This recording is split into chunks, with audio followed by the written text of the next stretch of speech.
Right sir. అంటే మీరు కాబట్టి ప్రస్తుతానికైతే చెప్పండి సార్.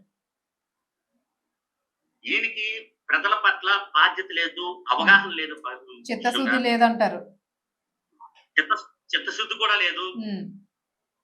న్యాయం చేయాలి అనే ఆలోచన కూడా లేదు. హ్మ్. అధికారం పోయింది. దాన్ని ఎలా రాబట్టుకోవాలన్న ఆ ఆలోచనతో తిరుగుతున్నాడు. మరి హ్మ్. ఎప్పుడో అంబులెన్స్ వస్తే ముందే సైడ్ ఇచ్చారని అప్పుడు చూపించుకున్నాడు. మరి హ్మ్. నేను అంబులెన్స్ ఇరిగిపోయి గంటన్నర అవుతుంది. హ్మ్.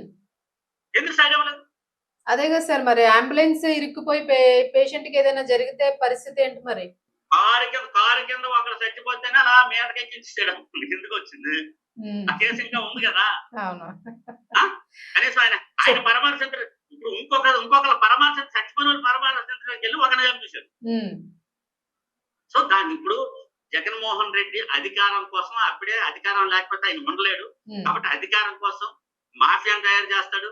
రేపు అంటే ఆయన కడపలోను కూడా ఎవరు రావట్లేదు. ఎందుకంటే ఇలాంటి అవినీతి పరుడు, ఇలాంటి దుర్మార్గుడు వెనకాతల మనం ఎందుకు నష్టపోతాము హ్మ్. అని చెప్పి స్ట్రాంగ్ ఊరుకుంటున్నారు కానీ లేకపోతే ఫ్యాక్షనిస్టులు దింపేసేసి రాష్ట్రంలో అల్లకల్లోలం చేసే ఆలోచనలు కూడా ఆయనకు ఉంటాయి. హ్మ్. ఆయన మీరు క్రిమినల్ అంతే. చెప్తుంటేనే భయమేస్తుంది సార్ కాబట్టి మాకు. ఆ! నేను స్వయంగా ప్రయాణం చేశాను హ్మ్. ఆయనతో. హ్మ్. అదే మీరు ఆయనతో మీకు ఎక్కువ ఆనాడు కాలం. మోహన్ రావుని ఎవరికైనా ప్రజాస్వామ్యంలో ప్రజలకి నష్టం జరగనంత వరకు హ్మ్. మీ పదవులు సేఫ్. Right sir.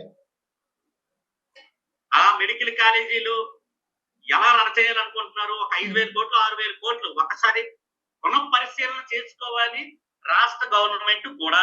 హ్మ్. ఎందుకంటే ప్రభుత్వ యాజమాన్యం ఎంటర్ అయిన తర్వాత ఎంతవరకు ప్రభుత్వానికి ప్రైవేట్ యాజమాన్యం ఎంటర్ అయిన తర్వాత ప్రభుత్వానికి ఎంతవరకు బలం ఉంటది, ఎంతవరకు హక్కులు ఉంటాయని కొద్దిగా బ్యాలెన్స్ చేసుకుంటూ హ్మ్. ప్రజలతోటి ప్రైవేట్ సంస్థలతోటి ప్రభుత్వంతో కోఆర్డినేషన్ చేసుకుని ముందుకెళ్లే ఒక అద్భుతమైన జీవోని తీసుకొచ్చి హ్మ్. మెడికల్ కాలేజీలు పునరుద్ధరించి వాటి ద్వారా ప్రజలకి మంచి వైద్యం అందించి విద్యని, వైద్యాన్ని మరి ఉపాధిని కూడా ప్రోత్సహించవలసిన అవును. అవసరం, బాధ్యత. Right sir. ఏదైనా కూడా ప్రజలకి మరి కాబట్టి న్యాయం జరగాలి. మీరు అనుకున్నట్టుగా చక్కటి జీవో